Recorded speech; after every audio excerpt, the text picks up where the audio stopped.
जी हां, भारत माता की जय पूरा देश कह रहा है और ऑपरेशन सिंदूर के बाद अब एक बार भारत का परचम पूरे दुनिया में लहरा रहा है।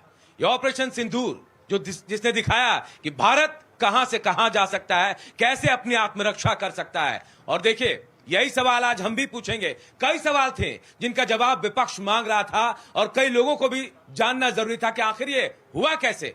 लेकिन अब इसका जवाब मिल गया है, संसद में मिल गया है और तमाम सवालों के जवाब के साथ अब भी शायद कुछ सवाल हैं जिनका जवाब कुछ लोगों को चाहिए।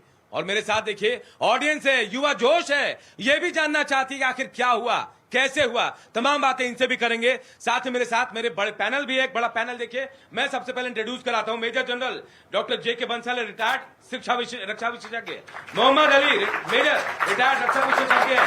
कैप्टन आई सिंह, रिटायर्ड रक्षा विशेषज्ञ हैं। और नरेंद्र नाथ दुबे, डीआईजी भी रहे, एनआईए, और बहुत बड़ा नाम भी। जी हाँ, ये सवाल सबसे पहले मैं पूछूंगा, लेकिन एक सहयोगी मेरे देवनाथ हैं जो मेरे साथ रहेंगे, देवनाथ भी हैं, मेरे साथ जुड़ेंगे और तमाम सवाल भी करेंगे। बिल्कुल सही बात यह है कि देश अब पूछ रहा है कि विपक्ष और सरकार के शोर के बीच आखिर सच क्या है। क्या हमने वो गोल हासिल कर लिया था? और जिस तरीके से संसद में संग्राम मचा है, पक्ष और विपक्ष जिस तरीके से अपनी बात रख रहा है, उससे साफ जाहिर होता है कि लोग अपनी बातों को किस तरीके से देखते हैं। और सबसे बड़ी बात यह कि देश की जनता यानी भारत क्या चाहता है, भारत क्या सोचता है, अनूप, ये बहुत महत्वपूर्ण। बिल्कुल, और भारत क्या चाहता है, क्या सोचता है, भारत ने देव करके दिखाया, वो दम दिखाया पाकिस्तान के अंदर घुसकर, और कैसे नेस्तनाबूद करके आया आतंकियों को ठिकाने को, ये दिखाया।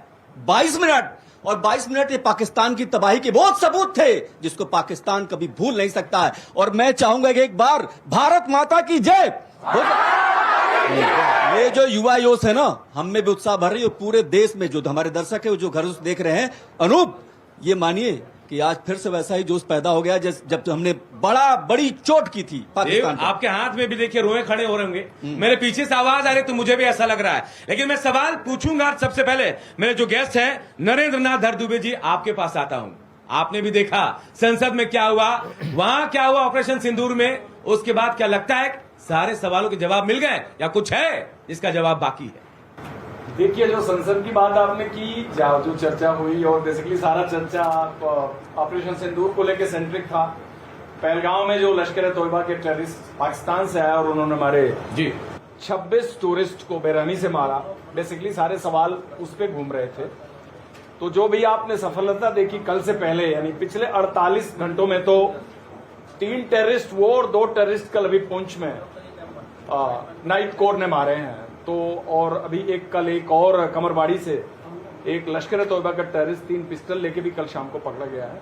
तो कुल मिला जुला के जो 5 टेररिस्ट मारे गए हैं, जिसमें 3 महादेव पहाड़ी यानी ऑपरेशन महादेव में मारे गए हैं जी। और उनसे जो चीजें निकल के आई हैं, जो एविडेंसेज निकल के आए हैं, जो सबूत निकले हैं, जो कोरबरेशन है, और जो विक्टिम की फैमिलीज ने रिकॉग्नाइज किया है, वहां से मिले कार्टिजेस के जो मैचिंग हुई है उस जब्त किए हुए गोला बारूद से, ये वो सबसे बड़ा एविडेंस है। और जो ओजीडब्ल्यू जो उन्हें सपोर्ट दे रहे थे जी, पूरे आपके जबरवन पहाड़ी के अंदर, उनके बयानात से तो मुझे तो लगता है कि पहलगाम अटैक का लश्कर तोयबा से जो कनेक्शन था और आतंकवादियों से कनेक्शन था, वो उत्तर तो मिल गया। उस उत्तर में तो कोई संदेह नहीं है। और हम ये नहीं कह सकते कि और आतंकवादी नहीं है पहलगाम उस एरिया में, और भी हो सकते हैं। लेकिन आप देखिए 22 मिनट का 22 अप्रैल से बड़ा सीधा संबंध है। 22 अप्रैल और 22 मिनट, यह ऑपरेशन 16 दिन के अंदर ऑपरेशन सिंदूर हुआ, 15 दिन के अंदर ही हुआ। तो एक वो जो सबसे बड़ा रिस्पांस है उसको पूरा देश जानता है, उस पर भी खूब चर्चा हुई कल, उसके असर के बारे में पता है। पाकिस्तान जिस तरह से सेहरन हुई, पाकिस्तान के बारे में भी सबको पता है जी। लेकिन मेन सवाल था कि क्या जिन्होंने पहलगांव 22 रन कांड किया वे मारे गए? एक क्वेश्चन था, ज्यादा डिस्कशन कल इस बात पे है। और माननीय गृहमंत्री ने बयान दिया है फ्लोर ऑफ पार्लियामेंट पे, यस, जितने हमारे सबूत हैं, साक्ष्य हैं, उस आधार पर मैं कह सकता हूं कि those were responsible for killing 26 tourist have been killed by our security forces. Kudos to them, congratulation, से बहुत बड़े बधाई की बात है। सर की बात भी सुन पा रहे हैं आप। अब लगता है कि विपक्ष को जवाब मिला होगा या फिर और भी सवाल विपक्ष करेगा? देखिए, ये सवाल इसलिए भी बहुत महत्वपूर्ण है और पूरा देश जो सुन रहा था कल बहस में संसद में, जिस तरीके से गर्मजोशी से बहस हो रही थी, ऐसा लगा कि सिंदूर, ऑपरेशन सिंदूर का एक एक अंश फिर से दोहराया जा रहा है और किस तरीके से पाकिस्तान को चोट लगी थी। लेकिन जो सवाल अभी उठाया गया कि क्या हमने उनको सबक दे दिया। अनूप जी, जो हमारे गुनाहगार थे, मैं सोचता हूं कि सबसे पहले इनसे बात कर लिया जाए। नहीं, ये बड़ा आनंद आ जाए। बिल्कुल, बात इनसे भी करेंगे। हाँ। लेकिन हमारे मेहमान पहले सवाल का जवाब दे देंगे तो ठीक फिर है, चलते ये हैं। ठीक है, बिल्कुल। मैं कैप्टन आई सिंह आपके पास आऊंगा। सर, आपको लगता है जवाब मिला? ऑपरेशन सिंदूर जारी है, बंद नहीं है। जवाब आगे दुश्मनों को भी मिलेगा, विपक्ष को मिल गया जवाब, देश को मिल गया।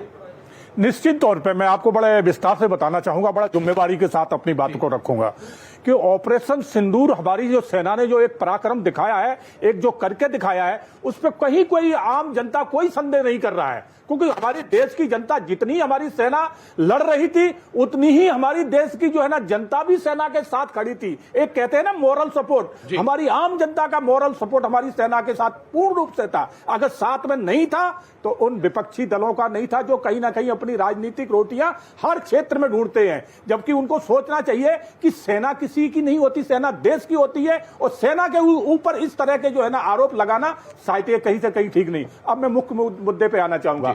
ऑपरेशन सिंदूर जब हमारे पहलगांव में हमारे 26 जो नागरिक थे, पर्यटन जो वहां गए थे, उनके ऊपर जिस तरह से कायराना हरकत करी गई, उनको जिस तरह से मारा गया, एक फैमिली, एक बच्चे के सामने, एक पत्नी के सामने उसके अगर पति को मार दीजिए, आप सोचिए उस पर क्या गुजरी होगी उस टाइम।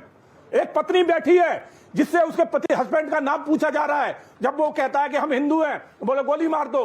अब सोचिए उस पत्नी पे क्या गुजरी होगी उस टाइम। वो तो मरने से भी ज्यादा मर चुकी थी।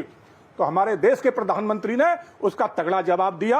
उन्होंने तुरंत कहा कि गलती तो पाकिस्तान ने कर दी है, मगर हम छोड़ेंगे नहीं, आप कहीं भी छुप जाओगे, आप बक्से नहीं जाओगे।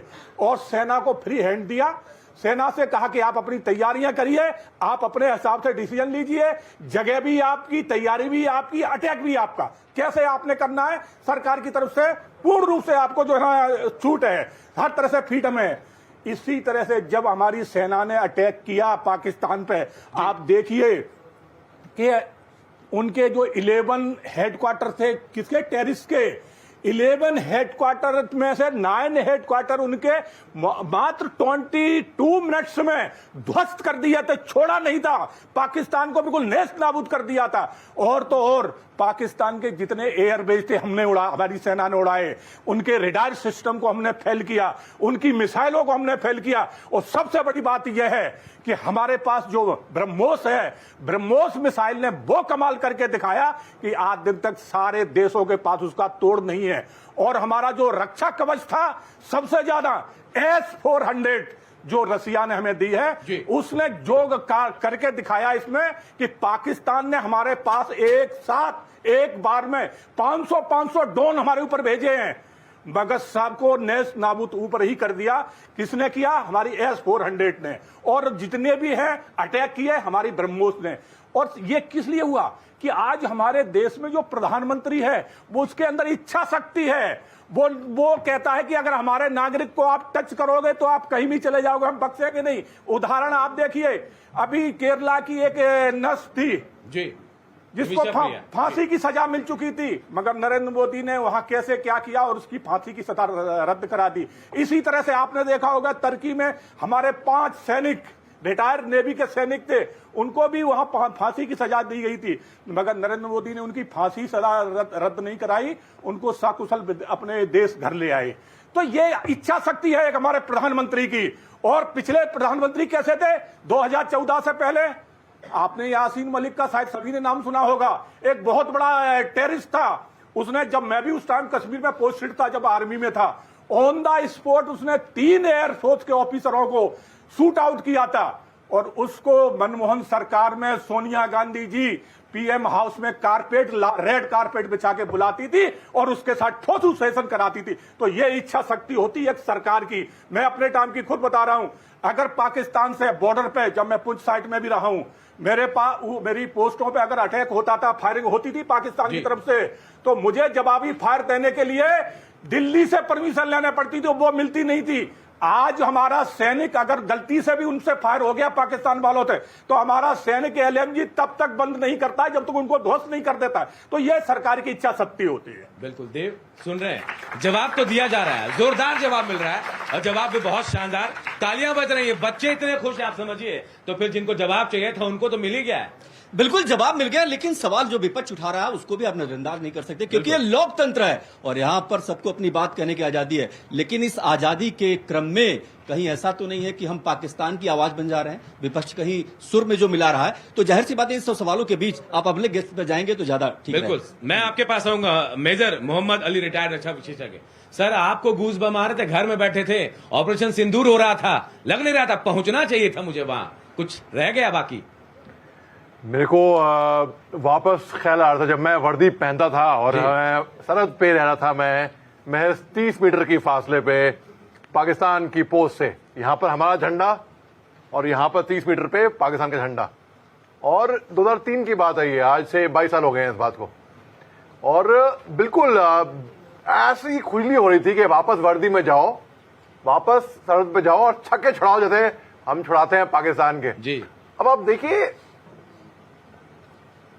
16 अप्रैल को फील्ड मार्शल आसिम मुनीर, तब जनरल साहब, chief of army staff of Pakistan, विपत्तिजनक घटिया बयान देते हैं वहां पर। क्या हिंदू और मुसलमान करते हैं पाकिस्तान के अंदर, टू नेशन थियरी की बात करते हैं जी। ये पाकिस्तान में होता होगा, ठीक है। वहां पे कितनी घृणा नफरत है वहां पे माइनॉरिटीज के खिलाफ, इसमें क्या बताऊं आपको। 22 अप्रैल को ये हमला हो जाता है पहलगाम में। ऐसे कौन करता है लॉजिकली स्पीकिंग?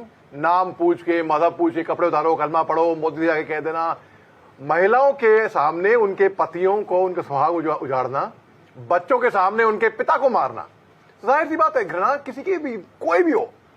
अब हमने इंतजार करा, सही मौके का हम दाग लगाए, हमने जो इन पे डंडे बरसाए ऑपरेशन सिंदूर में, घुटनों के बल आगे था पाकिस्तान, घुटनों के बल। ना ही उनके पास पैसे थे, ना ही दमखम था, ना गोलीबारी असला था जवाब देने का।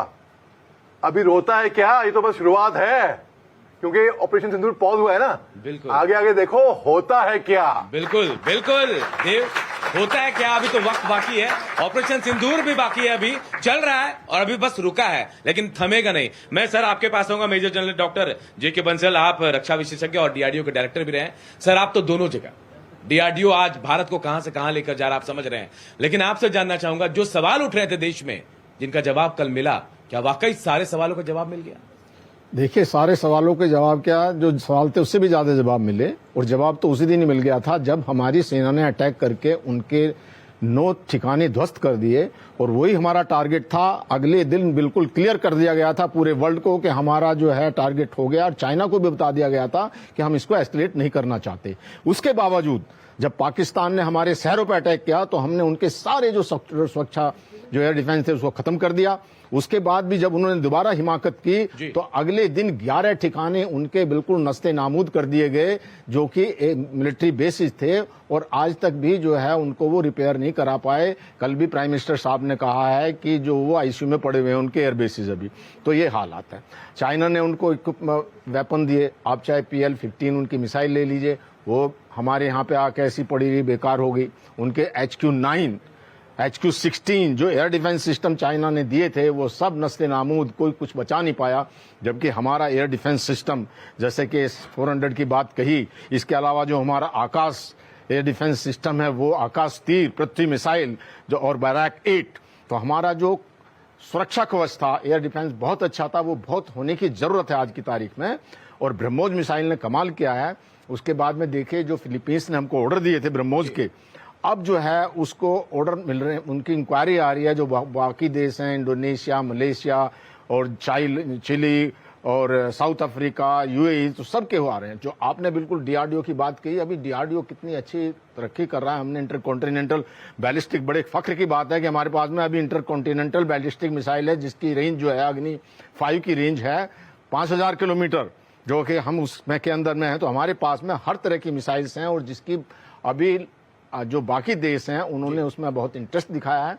कहीं भी जो है जो युद्ध चल रहे हैं, जितने भी कन्फ्लिक्ट हैं, आप देख लीजिए, इजराइल ने जो है अटैक किया, लेकिन अभी तक भी अपने बंधक नहीं छुड़ा पाए। 2 साल हो जाएंगे, और हमने जो नस्ते नामूद कर दिए उनके ठिकाने, और जो बचे कुचे यहाँ पे आए थे आतंकवादी, उनको मार के गिरा दिया गया। अभी जो ऑपरेशन महादेव, जो महादेव की बात है, महादेव के ऊपर में ही जो है कल एक लोकसभा में भी कहा था संस्कृतता स्कूल के हमारे ऊपर में तो महादेव की कृपा है, पार्वती की कृपा है, उसमें पूजा जाता है कर्पूर गौरम करुणावतारम संसार सारम भुजगेंद्र हारम सदा वसंते हृदय विंदे भवम भवामी सहितम नमानि। तो उस प्रभु उस महादेव और शिव जी को हम प्रणाम करते हैं जो हमारी रक्षा करते हैं। अभी तक तो सिंदूर ही हुआ है, आगे जरूरत पड़ी तो शिव जी का तांडव भी होगा। तो भारत से जो है पाकिस्तान को बच के रहना पड़ेगा और जो है तांडव भी होगा। जो परिस्थितियां बन रही है ऐसे जैसे सर कह रहे हैं कि जो तरीका है पाकिस्तान का, ऐसा लग रहा है तांडव भी की जरूरत पड़ेगी तो तांडव भी करेंगे। देखिए, दो जो बहुत महत्वपूर्ण बात है, पहली बात ये कि क्या सोचता है भारत, क्या सोचता है भारत राहुल गांधी के बारे में, क्या सोचता है भारत प्रधानमंत्री मोदी के बारे में, क्या सोचता है भारत राजनाथ सिंह के बारे में, और क्या सोचता है भारत अखिलेश यादव के बारे में। और हमारे साथ बहुत सारे बच्चे भी हैं जो बताएंगे। लेकिन हम यही चाहते हैं कि जिस तरीके से पक्ष और विपक्ष ने संसद में जिस तरीके की बहस हुई है, जिस तरीके का संग्राम देखने को मिलेगा, उसके बाद देश का मिजाज क्या बना है, देश क्या सोचता है, किस पर भरोसा है देश को। अनूप जी, ये बहुत महत्वपूर्ण बात, बहुत महत्वपूर्ण है। और देखिए, तमाम चीजों को जानना भी जरूरी है, लेकिन देश के जो भविष्य हैं, युवा हैं, इनसे भी हम जानते हैं कि आखिर इनके मन में क्या चल रहा है ऑपरेशन सिंदूर को लेकर। आप लोगों ने देखा ऑपरेशन सिंदूर? हाँ, क्या था मन में? लगा कि बॉर्डर पहुंच जाए? हाँ, गंदा लगा ऑब्वियसली, क्योंकि पहलगाम में काफी ज्यादा गंदा हो गया था। जोश नजर नहीं आ रहा है, जोर से बोलिए। मतलब पहलगाम में काफी गंदा हो गया था जी, और मतलब नहीं करना चाहिए था। ऐसा लगा आपको? ये अच्छा लगा जब अटैक हुआ उन पे, तो थोड़ा सा रिलीफ मिला। रिलीफ मिला? हाँ जी। अपने देश में जिस तरह से सिंदूर उजाड़ा इन लोगों ने, हमने नाम ऑपरेशन दे दिया और वहां जाके बहुत कुछ कर लिया। हाँ, क्योंकि उस टाइम पे सब ब्रूटली बहुत ज्यादा लोगों को बहुत अमाउंट 24 लोग, वो भी टेररिस्ट जो ऐसी जगह पे, बिल्कुल सेंसिटिव जगह पे गए हुए थे, उनके साथ कुछ हुआ तो सर ऑब्वियसली आप जाति पूछ के लोगों को मार रहे हो, लोगों के घर उजाड़ रहे हो, तो गुस्सा तो चढ़ेगा ही। देव, आपकी तरफ भी बहुत सारे बच्चे बिल्कुल हैं। बिल्कुल अनूप, देखिए बहुत महत्वपूर्ण। और बच्चे, और भाई एक बार भारत माता की जय हो जाए। ये देखिए जोश ऐसे बनता है। और सबसे बड़ी बात ये कि दर्शक भी देख रहे हैं। बताए भाई, बता दो, पाकिस्तान को सबक सिखाया भारत ने कि नहीं? बहुत ही बढ़िया, तगड़ी तरीके से। तगड़े तरीके से कितना तगड़ा सिखाया? अभी भी कम ही है, हमें खत्म कर देना चाहिए। खत्म होना है। अरे और लोगों से बात करते, भैया खत्म करना है पाकिस्तान? हाँ जी, खत्म करना चाहिए, बिल्कुल खत्म करना चाहिए। अच्छा ये बताइए, आप भी यही सोचते हैं खत्म कर दो पाकिस्तान को? हाँ जी, खत्म कर देना चाहिए। तो देखिए, युवा पीढ़ी पाकिस्तान का नाम नहीं सुनना चाहती है, और यही वजह है कि वो चाहती है कि हर हाल में पाकिस्तानी कभी सर न चलिए, उठा मैडम भी बैठे हमारे साथ, क्या बोलना चाहती madam? Generally when this thing was going on, general भारतीय सभी चाहते थे कि हम पाक ऑक्यूपाइड कश्मीर को रीगेन कर लें। हम क्यों नहीं थोड़ा और आगे बढ़ जाते? हम क्यों उनकी सरेंडर से डर कर हम उनको सीज फायर क्यों कर दिया? ये मेरा क्वेश्चन भी है। ये रुकना नहीं चाहिए था। सर, मैं आप ही के पास आऊंगा। मैंने सुना है आपके बारे में कि आपने भारत के लादेन को मारा था। आप समझ गए होंगे गाजी बाबा। आप लोगों को पता है गाजी बाबा के बारे में? जानते हैं आप लोग? गाजी बाबा को सर की टीम ने मारा था, और देखिए यही वो शख्स है। आज बता दें सर, कैसे ठोका आपने? तो मैं ये बताना चाह रहा हूं कि देखिए, जो इंडिया में जो टेरर का जो तांडव हुआ है, बेसिकली वो 90s के बाद शुरू हुआ। 90 की शुरुआत, और टेररिज्म, जो रेडिकल टेररिज्म पाकिस्तान स्पॉन्सर्ड, लेकिन उसके 10 साल पहले वो पंजाब में भी शुरू हो चुका था। 6 दिसंबर 1992 के बाद, बाबरी मस्जिद डिमोलिशन के बाद उसने अयोध्या भी विजिट किया। He entered Anantnag Kashmir and he was arrested on 39th day of his arrival inside India. Kot Balwal jail में रहा, तमाम उसको छुड़ाने की कोशिशें हुई, और जैसा कि हमारे आर्मी के अधिकारी ने बताया, 24 दिसंबर 1999 IC 814 hijacking, Tribhuvan international airport Kathmandu से जब हमारा शैयारा उड़ा, तो उसको राजा सांसी इंटरनेशनल एयरपोर्ट अमृतसर में 49 मिनट रोका गया। Then Lahore refuelling, Al Minhad technical area Dubai, and further flown to abandon territory of Taliban in Kandahar, जहां से कि 31 दिसंबर 99 को वो रिलीज हुआ। 2000 में वो जैश ए मोहम्मद की स्थापना करता है 20 जनवरी को बहावलपुर की गलियों से, और जिस जैश ए मोहम्मद की स्थापना वो 2000 में करता है, वह जैश ए मोहम्मद आज 2025 में भी हमको ट्रबल कर रहा है। एक तो ये बात, ऑपरेशन सिंदूर ने पहली बार जो है जैश का सिटाडेल, जो बहावलपुर मरकज शुभान अल्लाह को जो भारतीय सेना ने ध्वस्त किया, उसमें जैश का काफी काडर मारा गया जी। मौलाना को डेफिनेटली आईएसआई ने कहीं ऐसे सेफ जगह पे छुपा रखा था तो नहीं मरा, लेकिन फक्र की बात है उसकी बीवी, उसकी बहन, उसके बहनोई और जैश के 7 टॉप काडर फैमिली मेंबर उसके मारे गए।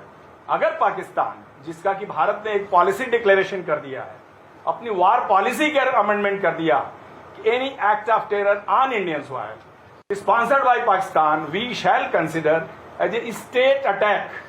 पाकिस्तान सरकार उसका हिस्सेदार है, इसीलिए पॉज बटन खाली दबाया है, बंद बटन दबाया नहीं है। और अभी जो सिंधु वाटर ट्रीटी पे आपको ऑलरेडी पता है। बिल्कुल। 80% मैं अनूप, एक सवाल है मेरा, सबसे पूछता हूं। आपने एक बात कही कि राजनीतिक इच्छा शक्ति दिखाई दे रही है इस देश में। आप कह रहे हैं राजनीतिक इच्छा शक्ति है, दृढ़ इच्छा शक्ति की बात कर रहे हैं आप। विपक्ष सवाल उठा रहा है लगातार कि अगर आप जीत रहे थे तो आपने हमले क्यों बंद कर दिए? जब आप सब कुछ ठीक कर रहे थे, जब आप भारतीय सेनाओं के जरिए पूरे पाकिस्तान में तबाही मचा रहे थे, तो कौन सी दृढ़ इच्छा शक्ति थी जिसके चलते आपको पैर वापस खींचना पड़ा? पहला सवाल। दूसरा सवाल सर इसी से ये है कि क्या आपको लगता है कि भारतीय सेना को जो हासिल करना चाहिए, क्योंकि ये देश जानना चाहता है कि भारतीय सेना जो हासिल करना चाह रही थी, क्या पाकिस्तान से हमने वो हासिल किया? ये बहुत महत्वपूर्ण सवाल आपसे। बहुत अच्छा आपने सवाल लिया है और आम जनता को भी इसके बारे में जानना चाहिए। हमारी ऑडियंस बैठी है, इन्हें भी इसके बारे में जानना जरूरी है। और मैडम ने कहा है, उसका भी जवाब मैं दूंगा कि बहुत अच्छी बात है। ऑपरेशन सिंदूर हमारा सिर्फ जो है ना, ये जो तैयारी की गई थी वो सिर्फ टेररिस्ट के हिसाब से तैयारी करी थी। हमारी पाकिस्तान से बाहर करने की कोई इच्छा नहीं थी, ना हमारी उनके लिए तो कोई तैयारी थी। हमने तो सिर्फ तैयारी वो करी थी कि जो हमारे अंदर घुस के आए हैं और यहाँ लोकल जो, क्योंकि बिगल लोकल सपोर्ट, आप किसी के गांव में शहर में जाएंगे तो जब तक आपको लोकल सपोर्ट नहीं मिलेगा आप वहां कुछ कर नहीं पाएंगे। बिल्कुल नहीं। तो इसी तरह से वहां जो लोकल उनको सपोर्ट मिला और उसी से उन्होंने जो वहां कायराना हरकत करी, हमारे पर्यटनों को मारा, तो वो जो है ना उसकी तैयारी थी। ऑपरेशन सिंदूर पाकिस्तान के साथ वार नहीं था, क्योंकि वार के हिसाब हमारे सीनियर मतलब इतना कुछ जो हुआ उसको आप वार नहीं मानते? हमने उनके तमाम जो आर्मी के ठिकाने उनको ध्वस्त कर दिया, आप ही ने कहा। इसको वार नहीं माना जाए, इसको क्या कहा जाए? हाँ। और ये सवाल इसलिए भी कि विपक्ष पूछ रहा है, तो इसलिए एक्सपर्ट के तौर पर आपसे जानना जरूरी है कि आखिर सच क्या है। क्या हमने जो हासिल करना था पाकिस्तान में घुस करके हमारी सेनाओं ने हासिल किया? और जो सवाल उठ रहे हैं दृढ़ इच्छा शक्ति पे जो आप बात कर रहे हैं, मैं उसी पे सवाल कर रहा हूं। अगर राजनीतिक दृढ़ इच्छा शक्ति ज्यादा थी तो पांव क्यों वापस लेना पड़े? किसके दबाव में? ये सवाल भी बहुत महत्वपूर्ण। निश्चित तौर पे मैं आपको बताना चाहूंगा, हमारे सीनियर जनरल साहब यहाँ खड़े हैं, काफी हमसे सीनियर हैं, तो मैं इस चीज को बताना चाहूंगा। वो बात जनरल साहब भी उस पर अपना ओपिनियन जरूर देंगे कि हमने जो तैयारी करी थी वो टेररिस्ट के हिसाब से की थी। जब दो देशों का युद्ध होता है वो तैयारी अलग होती है, उस हिसाब से हमें इक्विपमेंट इकट्ठे करना पड़ते हैं, उस हिसाब से सेना को हमें डिप्लॉय करना पड़ता है। तो वो हमारी तैयारी सिर्फ ये थी कि हमें टेररिस्टों को सबक सिखाना है, उनके जो हेडक्वार्टर है उनको ध्वस्त करना है, उनके आका कहां छुपे बैठे हैं हमने उनको निपटाना है। तो तैयारी ये थी। अगर पाकिस्तान के साथ हमें युद्ध करना होता तो वो घोषणा करना पड़ती और उस हिसाब से तैयारी करना पड़ती थी। तो जब हमने युद्ध विराम की अगर हमारी सरकार ने घोषणा की है तो हालांकि पहल उनकी तरफ से हुई है, व्हाइट फ्लैग लेके वो आगे आए हैं, उसके ऊपर हमारी सेना ने रजामंदी दी है। अगर युद्ध वाला होता तो जैसे मैडम ने कहा कि पीओके क्यों नहीं लिया, बिल्कुल हम पीओके के हिसाब से तैयारी करते हैं और जिस दिन पीओके के हिसाब से तैयारी करेंगे उस दिन पीओके नहीं उसके साथ और भी हम लेके आएंगे, लेकर आएंगे। देखिए ये जोश है, लग रहा है पीओके आ जाएगा, कैसे लगेगा? जोश नहीं नजर आ रहा है। आएगा आएगा देव। सबसे बड़ी बात जो सर ने कही कि जैसे सुधरेगा नहीं जैश मोहम्मद, सर मैं कहूंगा वो 100 भेजेंगे, 100 के एक पे 100 गोली मार के भेजेंगे, ये भी तय है। जो तैयारी हमारी है, मैं आपके पास आऊंगा सर, मेजर मोहम्मद अली आपके पास आता हूं। जो बात कई सवाल ऐसे रह गए थे, जैसे सर ने कहा कि कई सवाल पूछे जा रहे थे कि वाकई हुआ, कहां हुआ और क्यों वापस आए, ये चीजें इसका जवाब मिल रहा है। लेकिन जो फाइटर प्लेन को लेके कहे जा रहे थे, सवाल विपक्ष उठा रहा था, कितने मार गिराए, कितने क्या किए, इन सवालों का जवाब नहीं मिल पाया। देखिए दावा किसने करा के 5 जहाज गिरा दिए, कितने नंबर ये जहाज का? पाकिस्तान ने किया, हमने तो नहीं किया ना जी। पाकिस्तान ने किया, तो सबूत किसको देना चाहिए? पाकिस्तान को। पाकिस्तान से सबूत मांगो। पाकिस्तान कह रहा है ना कि भाई ये हमने। सबसे बड़ी बात ये है कि हमारे, ये मैं दावे के साथ कह सकता हूं, हमारे सारे फाइटर पायलट्स घर आए, सब के सब घर आए। ये बहुत बड़ी अचीवमेंट है अपने आप में ही। और जाहिर सी बात देखिए, लेट्स टेक इट लॉजिकली, अगर दो देश क्लैश कर रहे हैं तो नुकसान दोनों का होएगा, एक का ज्यादा होएगा, एक का कम होएगा, मगर होगा नुकसान दोनों का। अगर हम ये सोच रहे हैं कि हम बस एक देश मारेगा दूसरा देश बस तमाशा देखेगा, नहीं, रियलिस्टिक बात यह है नुकसान दोनों का होएगा। लेकिन अब ये बात है कि प्लेन गिरा दिए, अरे किसने कह दिया? हमने तो नहीं कहा, हम ये पाकिस्तान ने कहा, तो पाकिस्तान ने सबूत मांगो। पाकिस्तान, अरे हमने इसको चोर बुलाया, ठीक है, सबूत दो ना, अगर आप चोर बुला रहे हो तो सबूत दो आप। वो बेचारा क्या सबूत देगा अपने? तो ये अगर ये बार बार बात आके इस पे उड़ती है कि हमने ये सबूत, हम क्यों दे सबूत? हम सबूत देंगे भाई, हमने नहीं कोई प्लेन नहीं गिराया, कि ये नहीं हुआ वो नहीं हुआ, हम नहीं देंगे सबूत, क्यों दें? हमने कह दिया हमारे पायलट सब घर आए हैं वापस, और ये फैक्ट है। कहीं पे देखा है आपने क्रिकेटर शाहिद अफरीदी रैली निकाल रहा है हारने के बाद? भाई जंग हारने का जश्न है क्या? उसको प्रधानमंत्री शहबाज शरीफ साहब एक शील्ड प्रेजेंट कर रहा है कि तुमने रैली निकाली, तुमने सोशल मीडिया पे अफवाह फैलाई, गुड, शाबाश। कहीं देखा है आपने? कहीं पे देखा है आप लोगों ने? बिल्कुल बिल्कुल। अनूप, मैं एक सेकंड रुकूंगा जी। अनूप, मेरा सवाल सर से ये है, बहुत महत्वपूर्ण। अभी पीछे जो बच्चे हैं वो सवाल कर रहे थे कि जिस पाकिस्तान की हम बात कर रहे हैं उस पर भरोसा नहीं किया जा सकता, और हमारी जो नई पीढ़ी है वो नहीं चाहती कि पाकिस्तान से और कोई लफड़ा, कोई झगड़ा, कोई युद्ध हम लड़े। एक बार में सबक सिखाना चाहिए, और ये एकदम देश का मिजाज है, और इसीलिए हम देश के मिजाज का सवाल आपसे पूछ रहे हैं कि क्या ये अवसर नहीं था, क्या ये ऐसा अवसर नहीं था कि पाकिस्तान को हम ऐसा सबक सिखाते जब हम युद्ध की दहलीज पर थे और हम अच्छे तरीके से उसको काबू में कर रहे थे, उसको चोट पहुंचा रहे थे? तब क्या ये अवसर नहीं था कि हम हमेशा के लिए पाकिस्तान को एक सबक दे सकते थे? हम पीछे क्यों हट गए? भावनाओं से नींव बहा करके लड़ाई होती है कि हम भावनाओं में बह जाएं।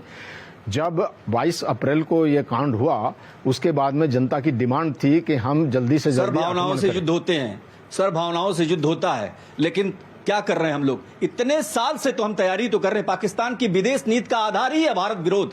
उस पाकिस्तान से निपटने का क्या कोई रणनीति नहीं हमारे पास है? ये सवाल तो देश पूछ रहा है, और जब देश पूछता है तो जवाब तो चाहिए सर। हाँ, मैं जवाब दे रहा हूं उसका।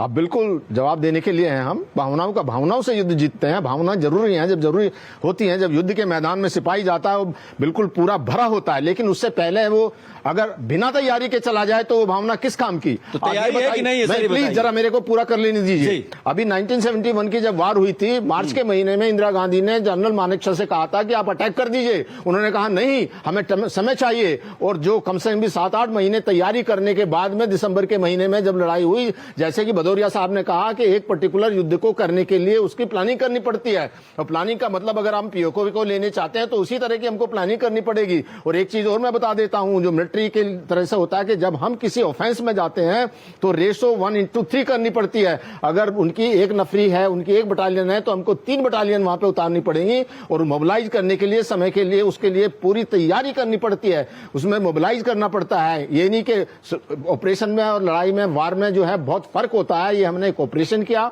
एक लिमिटेड पर्पज के लिए किया। अगर लड़ाई करनी है तो उसके लिए कम से कम भी 3-4 महीने की जरूरत पड़ेगी। सारे जो हमारे पूरे जगह के ट्रुप्स को मोबिलाइज करना पड़ेगा, हमको उनके खाने का इंतजाम करना पड़ेगा, हमको गोला बारूद करना पड़ेगा। तो सबको करने के लिए जिस प्रोपोर्शन का लड़ाई होती है उसका ही करना पड़ता है। और एक चीज मैं यहाँ ये बता देना चाहता हूं कि भारत ने एक ऑपरेशन सिंदूर करके जब उनके जो उनके ठिकाने थे वो नस्ते नामूद कर दिए, अगले दिन, जैसे मैंने पहले भी कहा, हमने कह दिया था कि भाई हम आगे नहीं बढ़ना चाहते। भारत ने जितने बार, जब उन्होंने अगले दिन अटैक किया फिर हमने रेस्पॉन्स किया, अगले दिन अटैक किया फिर रेस्पॉन्स किया। भारत तो ऑफेंसिव था ही नहीं, भारत ने कोई अटैक या ऑफेंस नहीं किया, ना हमारा पर्पज था, नहीं तो हमारी नेवी खड़ी हुई। मैं सर 1 मिनट रुकूंगा, सर 1 सेकंड। एनएन दुबे साहब ये बताइए, पार्लियामेंट पर अटैक होता है इस देश के 26/11 मुंबई की आर्थिक राजधानी अनूप, उस पर अटैक होता है, कितने लोग मारे जाते हैं?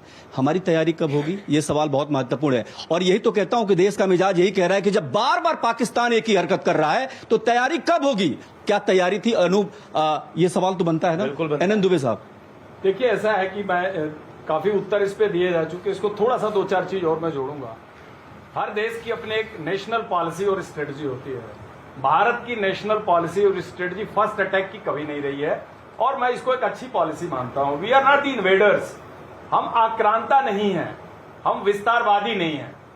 ये आप बहुत क्लियर इस बात। पार्लियामेंट अटैक के बाद हमने क्या किया सर? दूसरी बात ये भी देखिए। सर पार्लियामेंट अटैक के बाद हमने क्या किया? पार्लियामेंट अटैक के बाद 26/11 के बाद हमने क्या किया सर? नहीं, उसमें हमारा एक्शन, उसके जस्ट उसका फॉलोअप उतना एग्रेसिव नहीं था जो फॉलोअप अभी हुआ है। मैं आपको बता दूं क्लियर, उसमें 26/11 के बाद 178 शहरी बंबई में मारे गए। लश्कर तोयबा, तब भी देश ने पूछा था सर, तब भी देश ने पूछा था कि क्या कर रहे हो? कसाब जिंदा मिला था। आज जो लोग सबूत मांग रहे हैं, अगर एक कसाब जिंदा न मिला होता 26/11 में, तो शायद ये कहा जाता कि ये टेररिस्ट भी होम ग्रोन टेररिस्ट होंगे, शायद यहीं कहीं पैदा हुए होंगे। तो हमारी तो मुकद्दर अच्छी थी कि एक अजमल कसाब मिला और पूरा कंप्लीट लश्कर तोयबा की पाकिस्तान की जो कॉन्स्पिरेसी थी पूरी दुनिया के सामने रखी गई, फाइनेंशियल एक्शन टास्क फोर्स तक के सामने रखी गई, यूनाइटेड नेशन सिक्योरिटी काउंसिल में बैन लगा। मैं बात को वापस वहां लेके आता हूं कि हमारी फर्स्ट अटैक की पॉलिसी नहीं है। दूसरा, वार में घुसना आसान है, वार से निकलना आसान नहीं है। आपके सामने दुनिया में इस समय 2 करंट एग्जाम्पल चल रहे हैं। Russia and Ukraine started war, it's more than 3 years, they are not disengaging. कह रहे थे सर 10 दिन में खत्म हो जाए। आप देख लिए इजराइल हमास, इजराइल पैलेस्टीन का वार क्या खत्म हो गया? कहने का अर्थ नहीं है कि मैं युद्ध नहीं चाहता। प्रधानमंत्री महोदय ने कहा है बुद्ध का देश है, लेकिन शांति का रास्ता शक्ति होके जाता है। मैं नॉन वायलेंस में बिलीव करता हूं, लेकिन अगर मुझे कायरता और नॉन वायलेंस के बीच एक चीज चुननी हो, कि महात्मा गांधी का स्टेटमेंट, बिल्कुल, तो मैं वायलेंस चुनूंगा। मैं कायर नहीं कहना लूंगा, मैं वायलेंस को चुनूंगा।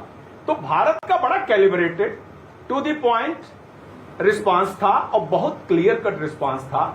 मैं तो ये नहीं कहूंगा, मेरा शब्द कभी मैं एक्सेप्ट नहीं करूंगा भारत पीछे हटा जी। हम कहां पीछे हटे भाई? आज तक कभी आपने इन टेरर ऑर्गेनाइजेशन का मेनलैंड पंजाब में अटैक किया है? आज तक 2025 से पहले आपने पीओके में किया, बालाकोट किया है, पीओके में किया है, उड़ी के बाद किया आपने, पीओके में किया। This is the first time we entered Lashkar Toiba citadel Muridke, we entered Jaish e Mohammed citadel Bahawalpur, we entered Hizbul Mujahideen citadel Sialkot. 3 तो ये मेन उनके लैंड में हम घुसे। बिल्कुल। 9 टेररिस्ट जो ठिकाने थे उसमें 23 कैंप थे। उसके बाद अगले दिन क्या हुआ? 7 तारीख को उन्होंने पुंछ में किया और हमारे एक ग्रंथी मारा गया, गुरुद्वारे पर अटैक किया, एक उन्होंने क्रिश्चियन मिशनरी स्कूल पर अटैक किया। 8 की रात को हमने क्या किया? अरे भाई, उनका बोलाई से लेके कराची के जो ईस्ट से जो एयरपोर्ट है, उनका सबसे नीचे वाला पार्ट कराची है। कराची से इंडिया से सटते बोलाई एयरपोर्ट है, वहां से लेके नूर खान बेस तक की क्या हालत हुई है। नोटम जारी हुआ है, 10 अगस्त से पहले वो एयरपोर्ट रिपेयर नहीं हो सकते। सर ये भी कह दिया गया पाकिस्तान की तरफ से कि कोई नुकसान नहीं है। सैटेलाइट तस्वीरें आ गई थी सर, कहीं से सैटेलाइट तस्वीरें आ गई, तब पता चला कि कितना नुकसान हुआ उसको। लेकिन सर मेरा सवाल कैप्टन आई सिंह आपसे है, भारत के जो अटैक हुए सर, अभी जो ऑपरेशन सिंदूर हुआ, क्या पाकिस्तान सुधर जाएगा लग रहा है? देखिए, ये कहना तो मैं कहूंगा कि मुमकिन नहीं है कि पाकिस्तान सुधर जाएगा। पाकिस्तान, मैं थोड़े शब्द वैसे यूज करना चाहूंगा कि पाकिस्तान वो कुत्ते की दुम है कि 12 साल नली में डाल के रखो, खींचो तो टेढ़ी निकलेगी। तो पाकिस्तान की पॉलिसी ही ये है। पाकिस्तान की पॉलिसी सिर्फ टेररिज्म पे चलती है कि उनके यहाँ ना तो कोई इंडस्ट्रियल है, ना उनके यहाँ एजुकेशन है, उनके यहाँ कुछ भी नहीं है, सिर्फ उनको यहाँ टेररिस्ट फैक्ट्री है, टेररिस्ट पाले जाते। अब मैं लेना चाहूंगा थोड़ा, आपने कहा था कि हमारी सांसद पर जब हमला हुआ तो क्या हुआ उसके ऊपर एक्शन? कोई एक्शन नहीं हुआ। 2004 के बाद 2011 तक हमारे देश पे 27 टेररिस्टों के हमले हुए हैं, जिसमें 1000 से ज्यादा हमारे सिविलियंस उसमें मारे गए हैं और आर्मी वाले हैं वो उनकी अलग गिनती है।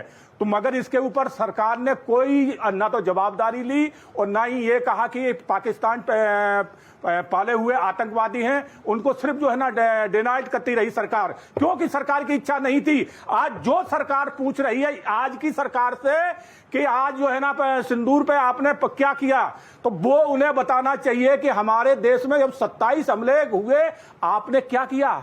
आपने कभी पाकिस्तान को कोई ये भी कहा?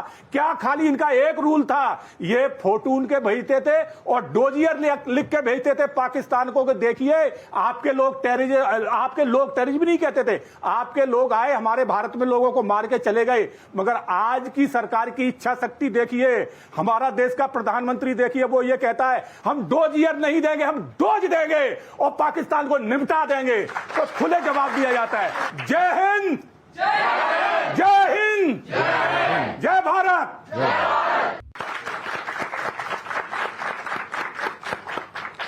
तो क्या सोचता है भारत? सवाल यही है और कई सवाल और जिनका जवाब आज हम ढूंढने की कोशिश कर रहे हैं। ऑपरेशन सिंदूर से लेकर पहलगाम से लेकर तमाम जो अटैक्स भारत की तरफ से हुए, उसके बाद कई सवाल उठे, लेकिन आज इन तमाम सवालों का जवाब हम ले रहे हैं। हमारे साथ कई मेहमान भी है पैनल में और साथी देव, बहुत सारे बच्चे हैं जिनका जोश बहुत हाई है। बता दो भाई, बता दो, जोश आई? देखो, हाउस द जोश। और हमारे साथ एक और मेहमान हमारे जुड़ गए हैं, ब्रिगेडियर शरणेंदु साहब। सर आपका भी बहुत बहुत स्वागत है। सर आप ही से पूछते हैं, हाउस द जोश सर? आपके बीच में आके तो जोश और भी बढ़ जाता है। Thank you sir. सवाल मेरा यही कि जो घुटने पर हम लोगों ने पाकिस्तान को लाया, वाकई घुटने पर आ गया?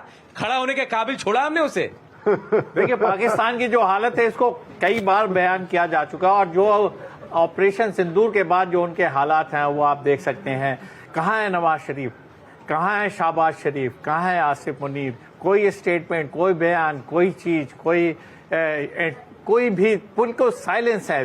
कहने का मतलब यह है कि 3.5 दिन के ऑपरेशन में जब आपका यह हाल है, तो अगर ये फुल फ्लेजेड ऑपरेशन होता तो आप कहाँ एग्जिस्ट करते? आप इसका इमेजिनेशन कर सकते हैं। देखिए, वो देश जो है आज की डेट में एक टेररिस्ट स्टेट है, रोग स्टेट है, इससे ज्यादा उसकी हैसियत नहीं है। इकोनॉमिक फ्रंट पे आपको पता है उनका क्या हाल है, पॉलिटिकली अनस्टेबल है, पॉपुलर गवर्नमेंट है नहीं। शहबाज शरीफ को कितने लोग जानते हैं पाकिस्तान में? उनका जो पॉपुलर लीडर है वो जेल के अंदर है। जमहूरियत का नाम पे एक ऐसे आदमी को बैठाया गया सत्ता में जिसको कि डिक्टेशन बाहर के कंट्री देते हैं। चाइना की गोद में बैठा हुआ, चाइना की इकोनॉमिक पॉलिसी पे पलता हुआ, चाइना के हथियारों का इसी पे मेरा एक सवाल है, पूरे तरीके से मैं इसी से सवाल पूछ रहा हूं। भारत की सेना का ये कहना है खास करके कि भारत कई फ्रंट पर लड़ रहा था, चाइना भी उसको सपोर्ट कर रहा था, सूचनाएं साझा कर रहा था, टर्की भी उसको मदद कर रहा था। तो क्या एक ऐसा मुल्क जो भिखारी मुल्क है, जो आटे डाटे के लिए मोहताज है, वो भी अगर लड़ने के लिए खड़ा होते हुए दिखाई दे रहा है, इसका मतलब ये है कि चाइना का कितना बड़ा सपोर्ट है, भारत के लिए कितना बड़ा खतरा। क्योंकि कल ही देखिए जिस तरीके से अखिलेश यादव ने कहा है कि चीन से बड़ा खतरा है हमको, आपको लगता है ये खतरा सच में बहुत बड़ा है?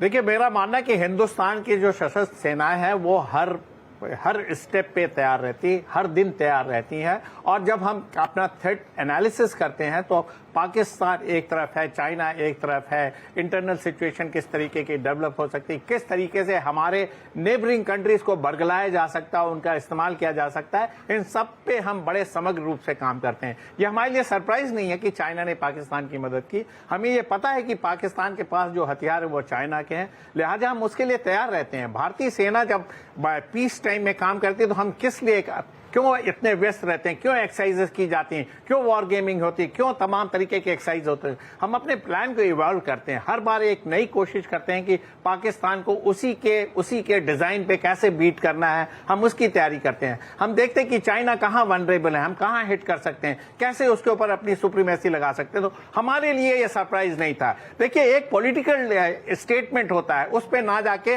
आर्म फोर्सेज जो है, भारतीय सेना जो है वो प्रोफेशनल तरीके से काम करती है। उसको पता है कि उसने पाकिस्तान की वीकनेस क्या है, चाइना की क्या वीकनेस है। अगर दोनों में एक तरीके का कोल्यूशन होता है, एक तरीके की मैशिंग होती है, एक दूसरे के हथियार एक्सचेंज होते हैं, तो हम उसको कैसे काउंटर करेंगे? और अनूप, जब वही सेना के लोग कहते हैं कि हमें तैयारी बहुत बड़ी करनी है, हमें कई मोर्चों पर लड़ना है, हमारे पास तमाम सारी समस्याएं हैं, तो सवाल उठेंगे। और इसीलिए आपसे सर मैं जानना चाहता हूं कि तैयारी को लेकर के सेना के लोग ही सवाल उठा रहे हैं, तैयारी उस लेवल की नहीं है। क्या आपको लगता है कि इसको बहुत ज्यादा जो पॉलिटिकल नेतृत्व है, राजनीतिक नेतृत्व है, उसको लेना पड़ेगा? क्योंकि जिस तरीके से भारत के खिलाफ कुछ दिनों से, कुछ महीनों से नहीं, सालों से षड्यंत्र होता आ रहा है, उसको देखते हुए अब तैयारी बहुत बड़ी करनी पड़ेगी। सर बंसल साहब, सवाल आपसे। देखिए, भारत की तैयारी है। मैं पहले भी एक दो मोर्चे पे कह चुका हूं कि हमारे पास में स्ट्रेंथ है, जवानों की स्ट्रेंथ है, हमारे पास में हर तरह के वेपन्स हैं, पर इसके साथ साथ में जो युद्ध लड़ा जाता है उसके लिए फाइनेंस की भी जरूरत होती है। जो हमारा रक्षा बजट अगर हम इंटरनेशनल लेवल पे समझें तो हमारा करीब $80 बिलियन है, जबकि चाइना का $300 बिलियन है, अमेरिका का $900 बिलियन था, जिसको उन्होंने $1 ट्रिलियन कर दिया गया है। और एक बहुत ही अच्छा सवाल कंस्ट्रक्टिव मैं पहले भी कहता रहा हूं कि हमको भी रक्षा बजट बढ़ाना है। अब ले लीजिए रशिया की बात। रशिया का जो बजट था वो करीब $80 बिलियन था, जबकि उनकी जो जीडीपी है हमसे बहुत कम है, हमारी 4 ट्रिलियन के करीब होती जा रही है, उनकी 1.5-2 ट्रिलियन है। उन्होंने बढ़ा करके हम अपना $125 बिलियन कर दिया है। तो हम भी ये चाहते हैं कि हमारा भी बजट बढ़ाया जाए, और बढ़ाने के साथ साथ में हालांकि गवर्नमेंट ने अभी $6 बिलियन का जो एडिशन किया है वो बहुत सराहनीय है। और एक बहुत ही कंस्ट्रक्टिव सजेशन जो है और वो अपोजिशन की तरफ भी कल लोकसभा में आया, जो मैंने सुन रहा था, जो डिम्पल यादव हैं जो सपा की इंसान, उन्होंने इस बात का जिक्र किया था कि जो हमारा अभी जो बजट है वो 1.9% है जो हमारे जीडीपी का, इसको बढ़ा करके करीब 3% कर दिया जाए। तो 3% करने का मतलब करीब हमारा 120 बिलियन। हालांकि जब आप रक्षा बजट बढ़ाते हैं तो देश में जो प्रोग्रेस है, जो बाकी डेवलपमेंट प्रोग्राम है वो कम हो जाते हैं, लेकिन सुरक्षा को मद्देनजर रखते हुए, और आज की तारीख में बहुत ज्यादा है, पहले हम 2.5 फ्रंट की बात करते थे, अभी 3.5 फ्रंट हो गया, क्योंकि बांग्लादेश भी जो है हमारे विरुद्ध खड़ा हो गया। 4000 किलोमीटर की हमारी सीमाएं हैं, और जिस प्रकार से उनका इंटरेक्शन ISI के साथ में, और उन्होंने खतरा बढ़ा है सर, खतरा बढ़ा दिया है। तो खतरा बढ़ा दिया है, अभी जो उनको पासपोर्ट के बिना वो जा सकते हैं, और ISI अपना वहां पे जो तो सर एजेंडा बजट बढ़ाने में दिक्कत क्या है? हम कोशिश करें तो बजट बढ़ा सकते हैं। पाकिस्तान जिसका हम जिक्र कर रहे हैं, गधों के जरिए अपनी इकोनॉमी बढ़ाने में लगा है, और हमारे पास तो रिसोर्स बहुत है। परेशानी कहां है फिर? देखिए, आपका बात बहुत अच्छा सवाल है, लेकिन आप एक बात समझिए ना कि अगर अब जो हमारी जो इकोनॉमी है जी, जो वो अभी 5वें से 4थे स्थान पे आ गई, पहले 10वें 11वें स्थान पे, तो आप इकोनॉमी आज की तारीख में जो इकोनॉमी पावर भी तो होना बहुत जरूरी है। अगर आप रक्षा बजट बढ़ाएंगे तो इकोनॉमी उससे बैक फुट पे चली जाएगी। अब आप देखिए जो यूरोप के अंदर में है, या नेटो के बजट के लिए जो डोनाल्ड ट्रंप कहते रहे हैं कि भाई आप जो है 2% से ज्यादा बढ़ाई है, उन्होंने 3% और वो सक्सेशन बढ़ा रहे हैं। तो हर कंट्री जो है अपनी इकोनॉमी को देखता है, ये नहीं कि बस आप लड़ाई के मैदान में खड़े रहो। जैसे सपोज कोई फाइटिंग कंट्री है, अब बहुत सारे जैसे ईरान हुआ, उत्तरी कोरिया हुआ, इनकी जनता भूखों मर रही है, अपनी लड़ाई पे सारा ध्यान देते हैं। रशिया भी अपने काफी खर्च करता है, लेकिन कंट्री जो लाइक इंडिया का जो अपना प्रोग्रेस है, हमारे जो इकोनॉमी बढ़ती जा रही है, तो अगर हम ज्यादा ध्यान इस पे देंगे तो जो बिल्कुल सही तरीके से ब्रिगेडियर साहब ने कहा कि हमारी एक कूटनीति है, कूटनीति के तरीके से सारी चीजों को समन्वय लेकर के चलना पड़ता है, चल रहे हैं, और सारी थ्रेट का एनालिसिस किया जाता है। जहां जिस चीज की जरूरत होती है, हमारी जो भी लीडरशिप में जिस कूटनीति की बात कर रहे हैं उस पर भी चर्चा हम करेंगे। लेकिन एक सवाल जो चाइना से उठा था, मतलब मुझे ऐसा लगता है चाइना का माल बिकाऊ है लेकिन टिकाऊ नहीं है। सर सही बोल रहा हूं? और पाकिस्तान को एहसास हो गया सर इस बात का, इसलिए अमेरिका जा रहा है। वो पूरा टेस्ट हो गया। नहीं, लेकिन एनएन साहब आपसे एक सवाल मेरा बनता है, चूंकि आप ग्राउंड जीरो पर आप रहे हैं, और ये बहुत महत्वपूर्ण है, क्योंकि पाकिस्तान की बात करें तो उसकी एक पॉलिसी रही कि जम्मू कश्मीर में आतंकी भेजेगा, पूरे भारत में आतंकी घटनाओं को अंजाम देगा, उसने एक अपनी पॉलिसी बना रखी है। क्या भारत आजादी के इतने साल बाद जो एक बहुत बड़ी समस्या है, खास करके आतंकवाद, उससे लड़ने पर, यानी ग्राउंड जीरो पर, क्या हम अब पूरी तरीके से अत्याधुनिक हथियारों के साथ, अत्याधुनिक सोच के साथ, और उस सोच के साथ कि हमको आतंक का खात्मा करना है, क्या अपनी मनस्थिति बना पाए हैं? क्योंकि सरकारें कह रही हैं कि हम एक रत्ती भर भी बर्दाश्त नहीं करेंगे, बिल्कुल हर हाल में आतंक का मुंहतोड़ जवाब देंगे। लेकिन मैं ये जानना चाहता हूं कि फिर भी आतंकी घटनाएं अगर हो रही हैं तो इसको कैसे निपटा जाए, इससे ये सवाल आपसे। देखिए, बेसिकली पूरी बात को हम 3 मुद्दों पे देखते हैं। एक तो यह है कि इंडिया पाकिस्तान का जो तनाजा है, जो डिस्प्यूट है, इसकी जो हिस्ट्री है वो बड़ी वेल फाउंडेड हिस्ट्री है। एक रेडिकल इस्लाम कम्युनिटी के थॉट प्रोसेस पर पाकिस्तान और इंडिया अलग हुआ, ये आप सबको पता है। तो जो हमारी बुनियाद है ना, वो बुनियाद अभी भी रेलेवेंट है, वो बुनियाद कभी फेडेड नहीं हुई है, ना फेडेड होगी, इसका आप ध्यान रखिएगा। नंबर 2, पाकिस्तान के सियासतदान और पाकिस्तान के military leader hate India policy पे ही सरवाइव कर सकते हैं। जिस दिन वो हेट इंडिया पॉलिसी से हट जाएंगे, उनका पाकिस्तान के निजाम खत्म हो जाएगा, खतरे में होगा। और आज की तारीख में एक कब्र है, लेकिन उसमें 2 आदमी खड़े हैं जाने के लिए। अगर मुनीर साहब गए तो इमरान साहब की जिंदगी बच जाएगी, और इमरान साहब चले गए तो मुनीर की, यानी एक को ढकेलना है, एक को बचना है। और इसी में मुनीर कहते हैं कि भारत से हमारा कोई मतलब ही नहीं है, क्योंकि ये दोनों मुल्क अलग नेतृत्व के हैं, अलग तेवर के हैं, अलग धर्म के हैं। ये जमीन आसमान का अंतर भी बता देते हैं। तो जाहिर सी बात है, जो खाई है वो खुद ही खोद रहे हैं, तो भारत कैसे निपटेगा? भारत के निपटने का जो पिछला हिस्ट्री, दूसरी चीज है भारत के तजुर्बे। ऐसा बड़ा दुनिया में कम मुल्क है कि जिस साल हम अलग आजाद हुए उसी साल हमने लड़ाई लड़ी, क्योंकि पाकिस्तान ने जेएनके पर अटैक किया। उसको पता था कि जेएनके कंप्लीटली जिस दिन इंडिया के साथ होगा, डाउन द लाइन कितने साल बाद होगा तो वक्त बताता। तो अगर हम टॉप पे एक पत्थर भी लुढ़काते तो कराची में आके गिरता, ये पाकिस्तान को पता था जी। तो उसने अपना काम किया और उसमें कश्मीर डिवाइडेड हो गया, सबको मालूम है। 65, 71 करगिल और उसके बाद एक जिहाद। तो पाकिस्तान मिलिटरली इंडिया से कभी भी फ्रंटल वार लड़ने का सोचेगा नहीं जब तक उसकी एकदम उसके सिर पे न आ जाए।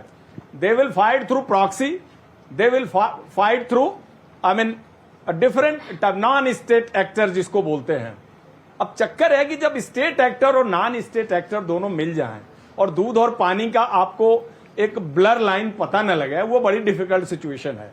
तो अब तक तो पाकिस्तान डिसोसिएट करता रहा है कि नहीं साहब ये नॉन स्टेट एक्टर है, इन पे हमारा कोई कंट्रोल नहीं है जी। बॉर्डर पे स्मगलर्स हैं, ये क्रिमिनल हैं, आपके तरफ भी है हमारे तरफ भी है। लेकिन इंडिया ने जो पिछले 30-35 साल में सबूत पेश किए, इवन पठानकोट एयरबेस अटैक 2 जनवरी 2016 को जैश का गाजी बाबा के मारने के बाद का वो पहला अटैक था 13 साल बाद का, इतने बड़े स्टेब्लिशमेंट पे वो जो चीज पेश की, यहां तक कि एसआईटी बनी, लाहौर डीआईजी उसके पीओ बन के आए, आईएसआई के कर्नल साहब आए जी। वो सारी चीज मैंने देखी है। डीजीएमओ की मीटिंग भी मैंने अटेंड की है उसमें, because that time I was dealing the case. India ने यानी 14 में सरकार बनी तो इसने 16 में इस सरकार ने भी एक इस टाइप का भी इनिशिएटिव लेके देखा कि चलो यार एक बार थोड़ा सा देख लेते हैं, क्या पता आप अपनी बातों को लेके सिंसियर हो। लेकिन कुछ नहीं हुआ। It was followed by Uri, it was followed by Pulwama फरवरी 2019, now it is Baisaran Pahalgam. तो Pakistan tested and treated. Sir आखिर ये क्यों हुआ? क्योंकि नहीं सुधरेगा। पहलगाम को लेके कहा जाता है कि मतलब आतंकी पहले से ये तय कर चुके थे कि हम जो यात्री हैं उन पर हमला नहीं करेंगे, टूरिस्ट पर नहीं करेंगे। उससे कोई रिलेशन नहीं है। दो सबसे बड़ा फैक्टर है जी। जेएनके, इंप्रूविंग जेएनके और कश्मीर की इकोनॉमी, टूरिज्म। दूसरा फैक्टर है कम्युनल डिसहार्मनी इंडिया में पैदा करना। मुझे 2 ही फैक्टर नजर आता है। लेकिन 3.25 करोड़ टूरिस्ट कश्मीर के अंदर पंप हो चुके थे जी। Kashmir was catering on progress path. होटलों में जगह नहीं था, लॉज भरे हुए थे, कोई इनोवा कोई जाइलो गाड़ी खाली नहीं थी। श्रीनगर एयरपोर्ट पटा हुआ था, 24 फ्लाइट दिल्ली से। क्या आप समझते हैं पाकिस्तान को अच्छा लग रहा था?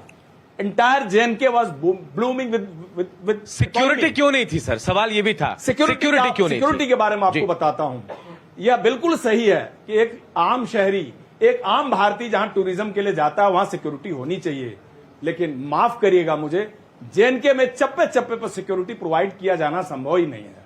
अब बात यह है कि अगर वहां सिक्योरिटी नहीं थी तो टूरिस्ट को अलाउ क्यों किया गया जी? इस मुद्दे पर मेरा एक गार्डेड आंसर जरूर है कि हां, बाइसरान वैली को अनगार्डेड नहीं छोड़ा जाना चाहिए था। मेरा अपना पर्सनल ओपिनियन है, क्योंकि आरू वो बगल में एक दूसरा टूरिस्ट स्पॉट है, वहां तक तो गाड़ी जाती भी है। बाइसरान में तो पोनी, पोर्टर और पैदल के अलावा आप जा ही नहीं सकते, इसीलिए इवैक्यूएशन डिले हुआ। जो लोग नीचे आए, रिएक्शन भी हमारा पैरों से हुआ, लोग पैदल जाके किए।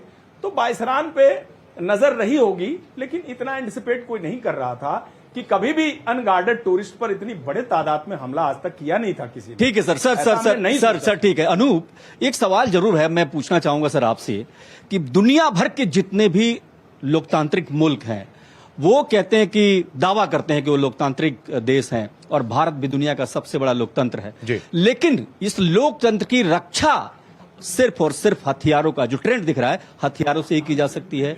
भारत जो दुनिया का सबसे बड़ा मुल्क, जो सब कहता है कि हम कभी शुरुआत नहीं करेंगे युद्ध की, लेकिन अगर हमको कोई छेड़ेगा तो हम छोड़ेंगे नहीं।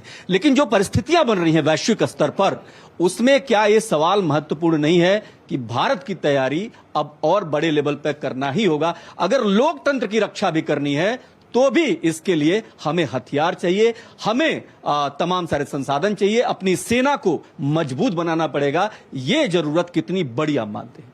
देखिए, मेरा मानना है कोई भी देश हो विश्व का, जब वो अपने थ्रेट परसेप्शन को एनालाइज करता है तो उसकी तमाम रिक्वायरमेंट होती हैं। और हिंदुस्तान देखिए विश्व की एक ऐसा कंट्री है जो एक बहुत बड़ी इकोनॉमी के रूप में उभर के आया है, चौथी बड़ी इकोनॉमी है, लोकतंत्र का सबसे बड़ा सेंटर है। और अगर इसकी रक्षा करनी, और जिस तरीके से इसकी ज्योग्राफी है, जिस तरीके के इसके पड़ोसी मुल्क हैं और जो इसका अस्तित्व विश्व के फोरम पे है, उसको अगर आप मद्देनजर रखेंगे तो भारत को हर फ्रंट पे तैयार रहना होगा।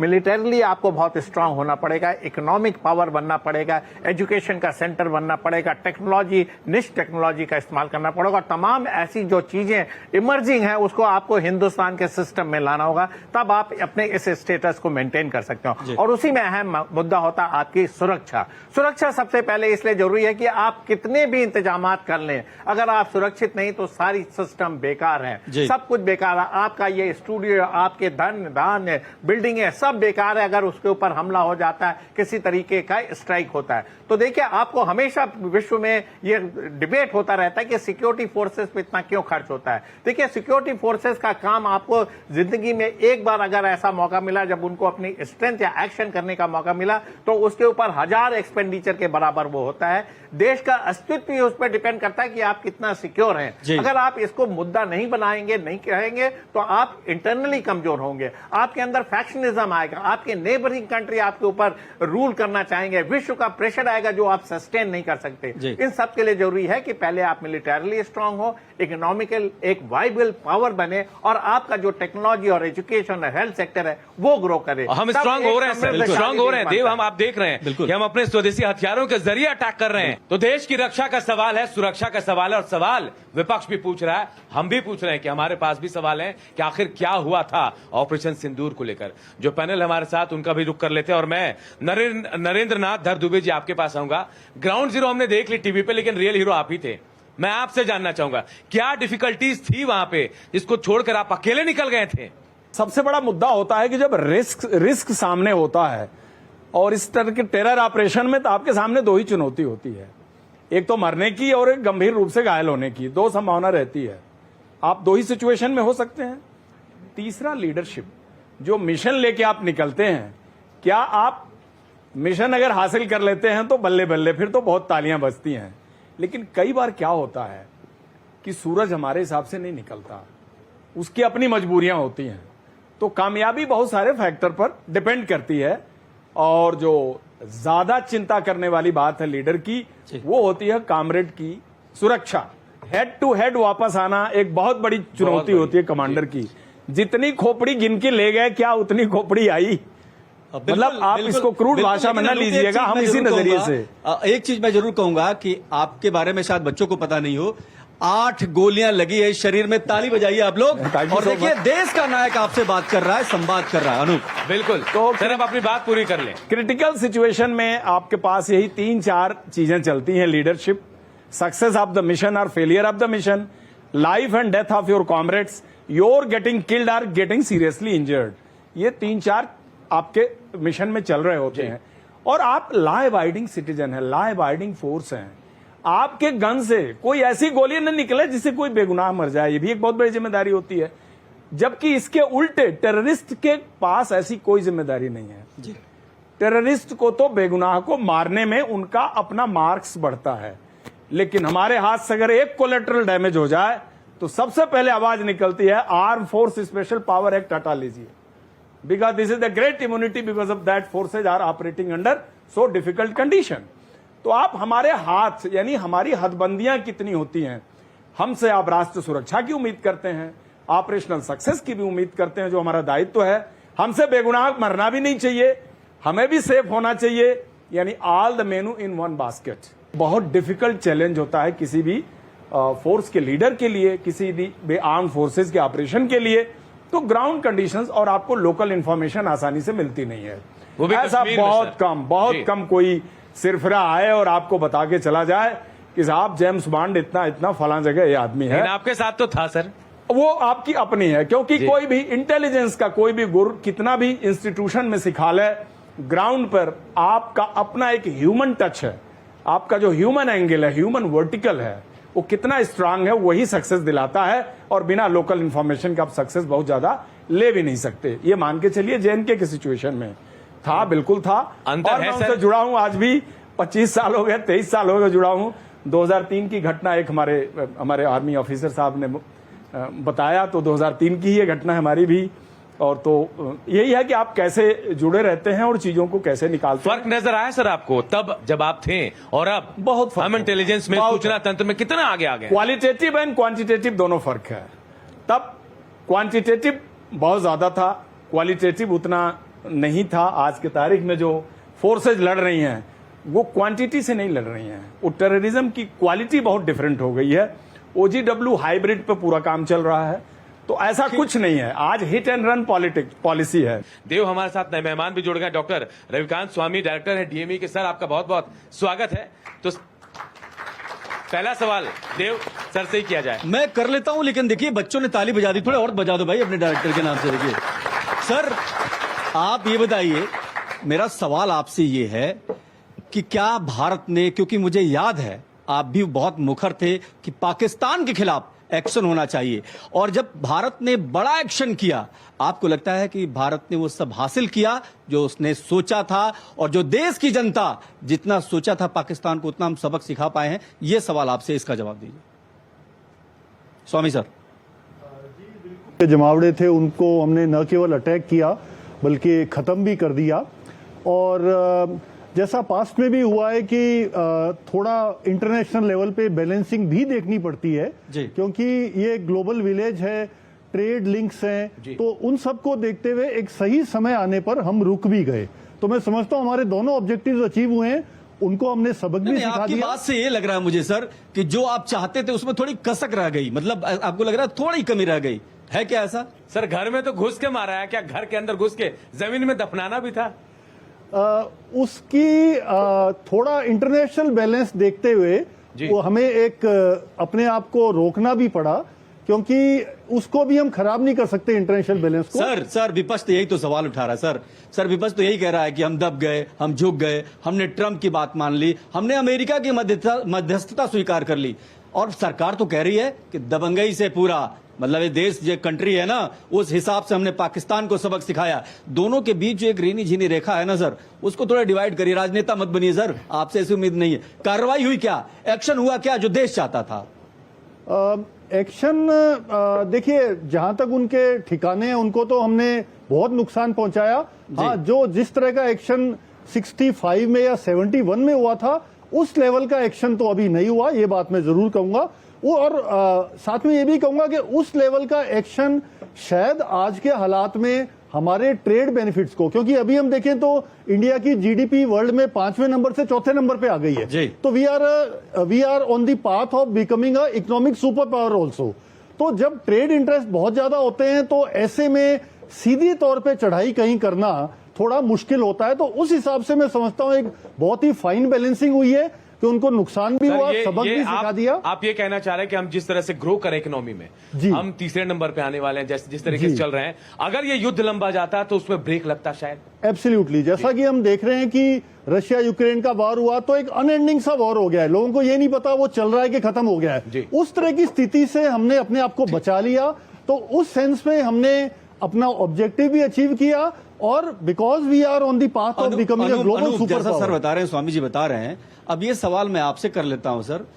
विपक्ष आरोप लगा रहा है कि हमने सौदेबाजी के चक्कर में युद्ध रोक दिया, और यहां पर जो बात हो रही है ये कह रहे हैं कि इन चीजों को, यानी आर्थिक मोर्चे की नाकाबंदी या आर्थिक विकास को आप नजरअंदाज नहीं कर सकते। क्या सरकार ने कोई डील कर ली? विपक्ष जैसा आरोप लगा रहा है, और सरकार तो कह रही हमने कोई डील नहीं की, हमने कोई सौदा नहीं किया, हमने ट्रंप की कोई बात, और ट्रंप तो 29 बार कह चुके हैं इस बात को कि हमने इंडिया को बड़ी डील दी। आपको क्या लगता है कोई डील हुई क्या सर? कोई मतलब ही नहीं है डील का। देखिए, मैं बार बार ये कह रहा हूं कि जो हमारा एम था वो उनके टेररिस्ट ठिकानों को नष्ट करना था, वो हो गया। और दूसरा, मैं बार बार ये भी कह रहा हूं कि हमने उनके ऊपर में कोई अटैक नहीं किया, सिर्फ रिस्पॉन्स किया है, और रिस्पॉन्स इतना जबरदस्त किया है कि उनके ठिकाने जो हैं 11 उनके ध्वस्त कर दिए गए हैं, मिलिट्री एसेट्स, हमारा कुछ भी डैमेज नहीं हुआ।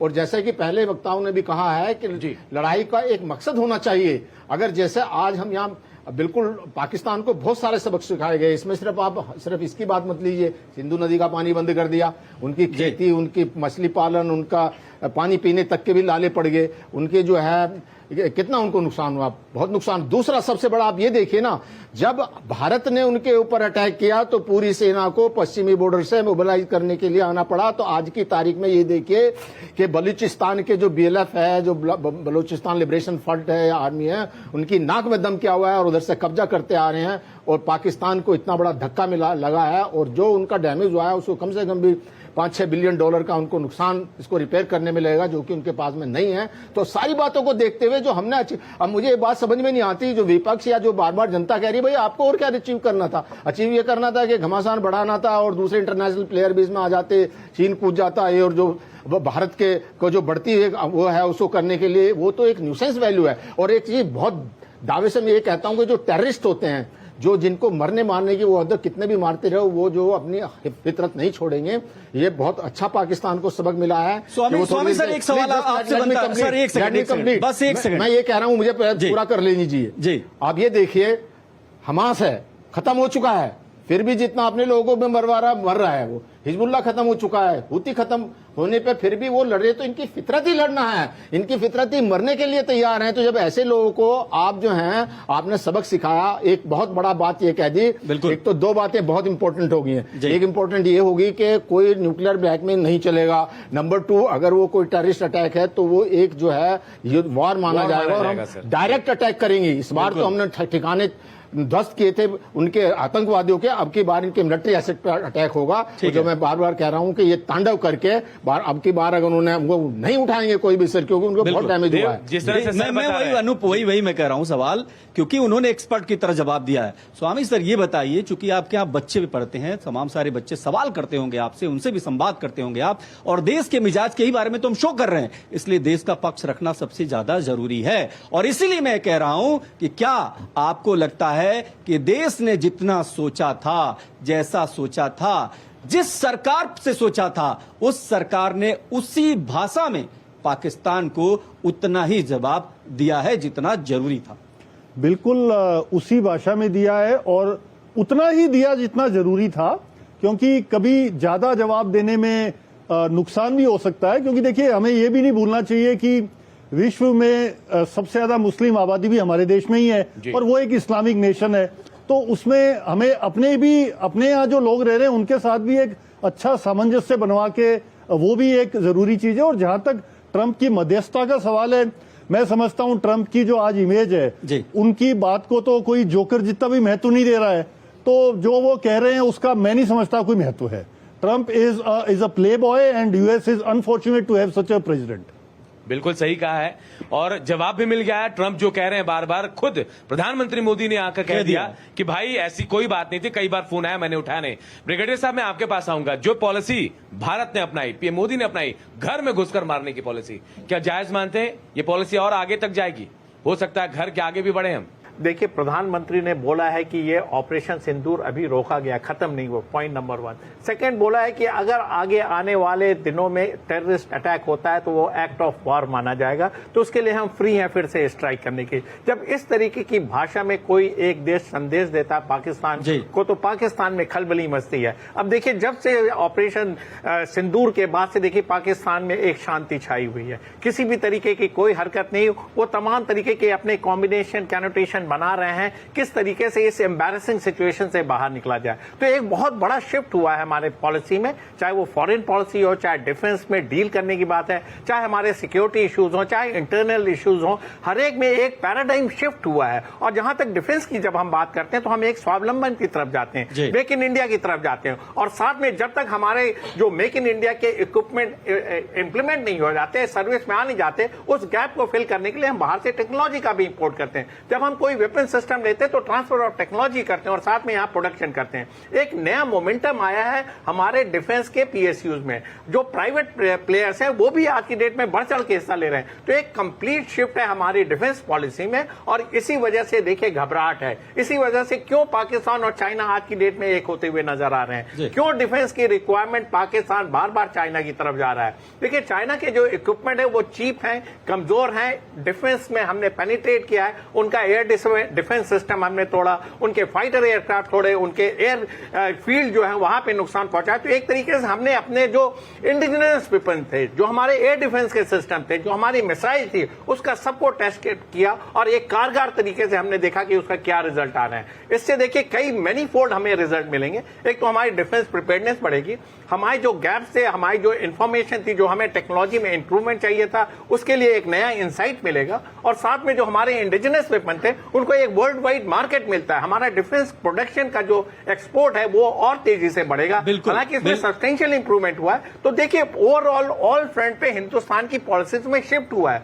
डिफेंस उसका एक हिस्सा है और हम अब ज्यादा अपने आप को कॉन्फिडेंट महसूस करते हैं। पाकिस्तान और चाइना दोनों के अनूप, मैं एक चीज और कहूंगा, हमारे दर्शकों को भी जानना चाहिए और जो लोग यहाँ पर हैं कि पाव बम के जो धमकी पाकिस्तान की तरफ से मिलती थी कि हम परमाणु बम छोड़ देंगे, हम ये तबाही मचा देंगे, हम ये कर देंगे, वो कर देंगे, कम से कम वो वाला बम फुस हो गया है और पाव के बम दिखे नहीं। वो बम नहीं दे, और चाइना का बम भी फुस हो गया, और चाइना का भी बम फुस हो गया। और यही नहीं, जो गीदड़ भपकी तमाम सारे पाकिस्तानी देते थे, अब उनको आंतरिक रूप से समझ में आ गया है कि उनकी सरकार कायर है, उनके लोग कायर, उनकी सेना कायर, और भारत की जाबाजों ने किस तरीके से वहां पर घुस करके जिस तरीके से वार हुआ है ये पाकिस्तान की छाती पर, उससे हिंदुस्तान निश्चित तौर पर गर्व की अनुभूति कर रहा है। मोहम्मद अली जी, मैं आपके पास आऊंगा। जो कूटनीतिक बदलाव की गई सरकार की तरफ से किया गया, पहले कुछ और नतीजे आते थे लेकिन अब रिजल्ट तुरंत आ रहे हैं। ये कूटनीतिक बदलाव जो है आगे और बदलेंगे क्या? जैसे जैसे माहौल बदलेगा हमारी नीतियां, कूटनीति जो है वो बदलेंगी? जी, दुबे सर ने अभी कुछ टाइम पहले 2003 का किस्सा बताया था। तो 2003 का किस्सा मेरा फेवरेट ईयर है क्योंकि बहुत एक्शन देखने को मिला था मेरे को उस साल में। और जब मैं 30 मीटर के फासले पे था पाकिस्तान की पोस्ट से, तब सीज फायर नहीं हुआ था ना बाय द वे। तो सीज फायर बाद 2003 के आखिरी में हुआ जी। तो मैंने वो टाइम देखा है बॉर्डर पे, पोस्ट पे, जब सीज फायर नहीं हुआ था, और जब सीज फायर हुआ तब मैं पोस्ट पे ही अपने अंडरग्राउंड बंकर में मौजूद था उसी वक्त। और फिर सीज फायर की जो पहली रात थी वो भी मैंने पोस्ट पे काटी थी, तो फर्क मैंने को देखने को मिला। मगर फ्रैंकली स्पीकिंग इतना कोई खास फर्क था नहीं पाकिस्तान की ओर से। वो उन्होंने सीज फायर का कभी आदर करा ही नहीं है। आप ऑपरेशन सिंदूर के टाइम पे देख लीजिए, प्रेसिडेंट ट्रम्प साहब जो जोकर हैं, जोकर ने ट्वीट तो कर दिया, ठीक है, क्या पाकिस्तान ने अमल किया? उसे ठीक है 1 घंटे बाद दोबारा पाकिस्तान से फायरिंग शुरू हो गई जी, रिटेलिएट किया जी। हाँ। अच्छा, अब आप देखिए जो हमारी पॉलिसी जो बदलती आई हैं, टाइम देखिए टेक्नोलॉजी जो एक चीज होती है जो टाइम बदलते हैं, हम अपग्रेड करते हैं ना। सिमिलरली ह्यूमन माइंड इवॉल्व हो रहा होता है। पॉलिसीज हमेशा हम कभी रिजिड नहीं रह सकते। हमने ये तय किया था उस टाइम पे।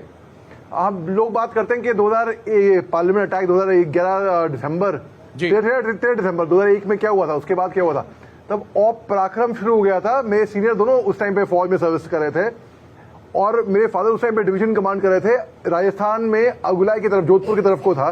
पूरी प्रिपरेशन थी, तैयारी जोर शोर से। आप लोग पता ही पैदा नहीं हुए होंगे उस टाइम पे, मगर जोर शोर से रोडों पे देखे थे टैंक जा रही हैं, आर्मी की मूवमेंट्स पूरी पराक्रम डेजर्ट्स में डिप्लॉयड थी पूरी। वो रात हमने सड़क पे बिचारी थी, हम लोग का कॉन्वॉय लाइन अप था। हम उस समय मैकेनाइज्ड इन्फेंट्री के साथ एक टास्क फोर्स का हिस्सा थे। हम सड़कों पे लाइन अप थे। We are ready to go across, we are all charged up different type. पूरे वॉर की ब्रीफिंग हुई थी उस समय, किस तरीके से हमें एज ए FOO मैं उस कंपनी के साथ में था। अब you are about to be launch और हम दिन भर रात भर ये वेट करते हुए कब इंस्ट्रक्शन आएगा टू गो अक्रॉस। इसी बात को मैं सब्सटेंशिएट करता हूँ। Now you can proceed. So that was the charge environment at that time. हम बिल्कुल रात कटती थी सर, कट जाती थी रात, या फिर वो अलग ही जज्बा था उस समय। टाइम का कोई हिसाब नहीं। हम तो उस समय गो का इंतजार करते करते पूरी रात निकाल दिया, लेकिन वो गो आया नहीं।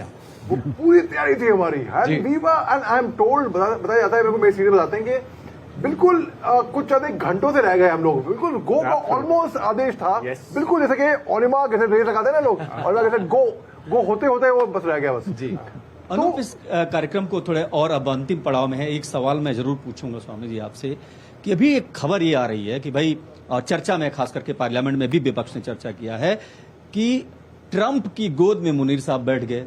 क्या हिंदुस्तान के लिए ये पॉलिसी, जो फॉरेन पॉलिसी हमारी, उसके लिए एक झटका था, या हिंदुस्तान ने बता दिया आप किसी के साथ रहो, कहीं भी बैठो, कैसे भी बैठो, हमें फर्क नहीं पड़ता, हम तो अपनी पॉलिसी, अपने हित देखेंगे, अपने हित तय करेंगे, और जो हमारे ऊपर आक्रमण करेगा, जो हमारे ऊपर आतंकी घटनाएं करेगा, उसको हम सबक सिखाएंगे। पहले रवि जी आपके पास, फिर बंसल साहब के पास। जी, आप यही बिल्कुल, सवाल ये बात सही है कि जो ट्रंप ने मुनीर को बुलाया और लंच दिया, डिनर दिया, व्हाटएवर, उसका हम पे कोई असर नहीं हुआ, क्योंकि अभी देखिए जब टॉप 4 इकोनॉमीज में इंडिया आ गया तो हमारे और अमेरिका में फासले इकोनॉमिकली, इकोनॉमिक सेंस में, पैसे के सेंस में कम हो गए हैं। तो एक तरीके से अब हम उनके ऑर्डर लेने वाले नहीं हैं। तो अब वो मुनीर को बुलाए चाहे ना बुलाए, हमारे ऊपर कोई उसका फर्क नहीं पड़ा। और मैं समझता हूं कि जहां तक अमेरिका का स्टैंड है, कोई नई बात नहीं है, चाहे 1965 हो, चाहे 71 हो, चाहे कारगिल हो, अमेरिका हमेशा पाकिस्तान के साथ रहा है और रहेगा, क्योंकि उससे उसके जियोपॉलिटिकल इंटरेस्ट सर्व होते हैं। इस पूरे रीजन को, जो एफ पाक रीजन है, उसको कंट्रोल करने के लिए अमेरिका, और बल्कि मैं कहूंगा पाकिस्तान बनाए इस ढंग से गया था कि अमेरिका जो है वो इस एरिया को, इस लैंड, पीस ऑफ लैंड से कंट्रोल कर सके। तो वो अपने उसको पूरा कंट्रोल में रखता है और उसको गोदी में भी बिठाएगा, हमें उससे कोई फर्क नहीं पड़ता। बिल्कुल बंसल साहब, आप जैसे सवाल हो रहा था, मैंने देखा हाथ उठा दिया आपने। सबसे पहले मैं, सर आप बताइए जोश कितना था? मैं देखिए जोश बड़ा हाई था और हाई है, और मैं आपके लोगों से इनसे कहना चाहूंगा कि जोश हमेशा हाई रहना चाहिए। यहाँ पर एक बात बहुत देखने की, सोचने की है, वो ये है कि मुनीर को बुलाया जरूर, वो मुनीर को एक खिलौना बना करके अपने इस्तेमाल करने के लिए बुलाया, और तो भारत ने अपनी कूटनीति के द्वारा जो दी रेसिस्टेंट फ्रंट था, जिसने जिम्मेवारी ली थी कि पहले कि हमने ये अटैक किया, उसको बैन करा दिया, यूएस के अंदर में बैन कराया। उसको कहते हैं कूटनीतिक जीत, और वो कूटनीतिक जीत हमने करके दिखाई है। नंबर तो ये तो एक बहुत बड़ी बात है। और रही इस बात की, आप ये क्यों नहीं सोचते कि जो पाकिस्तान है वो चाइना की तरफ इंक्लिनेशन हो रहा है, तो जो अमेरिका है उसको यूज करने के लिए सिर्फ करता है, जबकि भारत की एक अपनी विदेश नीति है, किसी अपनी इंडिपेंडेंट नीति है, वो किसी के प्रेशर में नहीं आता। हमको जहां से तेल खरीदना वहां से तेल खरीदें, कितना भी क्रिटिसिज्म हो रहा हो, और धमकियां यहां तक मिल रही है, सेकेंडरी टैरिफ लगा देंगे। दो नावों की सवारी नहीं कर रहा है सर पाकिस्तान, चाइना से माल खरीद रहा है, अमेरिका से जाके मिल रहा है, तो नुकसान नहीं करेगा उसको आगे? वो तो उनकी कोई पॉलिसी नहीं है, उनकी पॉलिसी नहीं है, नुकसान तो उनको हो ही रहा है। उनकी कोई, वो तो जहां जो मिलता है वो ले लेते हैं, क्योंकि अपना उनका कोई वजूद नहीं है, अपना वजूद नहीं है। वो तो कह ही दिया था, उनके जो एक डिफेंस मिनिस्टर ने, उन्होंने बोला था कि भाई हम तक ये गलत काम या गंदा काम हम पाकिस्तान जो करता रहा है, टेररिस्ट को पालता रहा है अमेरिका के लिए, तो खुलेआम कहा है। अनूप, उनकी तो फॉरेन पॉलिसी यही है कि भारत विरोध, न उनका एजेंडा विकास का है, न उनको अपने देश को आगे बढ़ाना है। उनका सिर्फ एक एजेंडा है, भारत का विरोध करना। अगर वो नहीं करेंगे तो उनकी रोजी रोटी। उसका एक और एजेंडा है कि पाकिस्तान की फौज जो है अपना वहां पे राज करती रहती है, बिजनेस चलाती है, और डरा डरा दिखा करके सारा जो बजट पाकिस्तान का है, जो बाहर से जो एड मिलती है, उनको अपना लूट लाट के, और सारे जो इनके जनरल्स हैं बाहर पैसा इकट्ठा किया हुआ है, वो जब तक वो डराते नहीं रहेंगे तो वहां की जनता उनसे जो अभी कहां से उनको फिर सपोर्ट करेगी। बिल्कुल सर, समय ज्यादा नहीं है, ब्रिगेडियर साहब आपके पास आऊंगा। सबसे सवाल मेरा यही होगा, छोटा संक्षेप में चाहिए जवाब। भारत अब क्या सोचता है? ऑपरेशन सिंदूर कर लिया, अब क्या सोचता है भारत? देखिए, भारत की सोच बिल्कुल क्लियर है, उसके हर फील्ड में प्रोएक्टिव स्टैंड है। अब वो अपने को आर्थिक पावर के रूप में इमर्ज करना चाहता है और विश्व की तीसरी सबसे बड़ी अर्थव्यवस्था बनना चाहता है। और इसके लिए जरूरी है कि समग्र डेवलपमेंट हो, चाहे वो डिफेंस हो, एजुकेशन हो, हेल्थ हो, एम्प्लॉयमेंट जनरेशन हो, निश टेक्नोलॉजी हो, स्पेस टेक्नोलॉजी हो, हर एक फील्ड में आपने देखा होगा बड़ा सब्सटेंशियल चेंज आया है। और एक चीज आप और बोलना चाहता हूं आपके चैनल के माध्यम से, भारत एक्सप्रेस के माध्यम से, कि देखिए दो इश्यूज हैं जिसपे कोई राजनीति नहीं, जिसपे कोई दो विचार नहीं। एक होती है डिफेंस पॉलिसी और दूसरा होता है फॉरेन पॉलिसी। इन दोनों को चर्चा के बियॉन्ड रखना चाहिए। जो आज की डेट में हर पॉलिसी पे, हर ऑपरेशन पे क्वेश्चन मार्क रेज किया जाता है, ये देश के लिए ठीक नहीं है। मेरा मानना है कि इन दो पे एक मत होना चाहिए, बाकी आप तमाम डिबेट कर सकते हैं। और इसी दिशा में देखिए हिंदुस्तान की तरक्की है, जिस तरीके का हमने सर्वांगीण विकास किया हुआ है, ये आगे आने वाले दिनों में आपको इसका रिजल्ट दिखेंगे और इसमें तरक्की और होते हुए देखेगी। तो मेरा यही कहना है कि हिंदुस्तान प्रगति के रास्ते में, ये छोटे छोटे इरिटेंट आते रहेंगे, टेररिस्ट अटैक, इस तरीके के इंटरनल डिस्टर्बेंस, कोई धार्मिक उन्माद फैलाया गया, कोई धर्म की बात करेगा, कोई आतंकवादी को बताएगा, कोई दुनिया के डिफरेंट डिफरेंट ब्लॉक्स आएंगे। लेकिन हिंदुस्तान की देखिए अपनी इंडिपेंडेंट विदेश नीति, हम किसी की थॉट प्रोसेस को टो नहीं करते हैं। हमारी इंडिपेंडेंट विदेश नीति, हमारा आर्थिक हम बलवान है, हमारी सशस्त्र सेनाएं बलवान है, लिहाजा हिंदुस्तान सर, का चाहे विकास जो होना ही कोई होना कुछ है। कर ले, हिंदुस्तान देव आगे बढ़ेगा, आगे था और आगे रहेगा। और अगर हिंदुस्तान की बात करनी है तो भारत के भविष्य की बात करनी पड़ेगी। और मैं पूछ लेता हूं, देखिए एक बार जो है थोड़े खामोशी के बाद ये बताइए, अब तो लगता है ना पाकिस्तान को सबक मिल गया, जैसे ही आतंकी भेजेगा भारत आक्रमण। बिल्कुल।